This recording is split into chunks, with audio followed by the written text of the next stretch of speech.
Sir இது dead end sir. நீயா ஏன் டெட்ன்னு சொல்ற? ஓ, வழி இருக்க சொல்ற.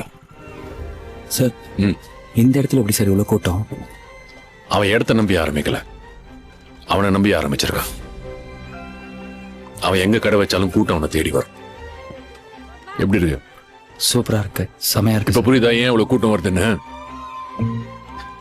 திருநெல்வேலியில இருட்டு கடை பத்தி தெரியுமா? ஆ தெரியும் சார். ஒரு காலத்துல கோயில் எதிர்த்தாப்புல கரண்டே இல்லாம இருட்டுல ஆரம்பிச்சுது, அதனாலதான் பேர் இருட்டு கடை.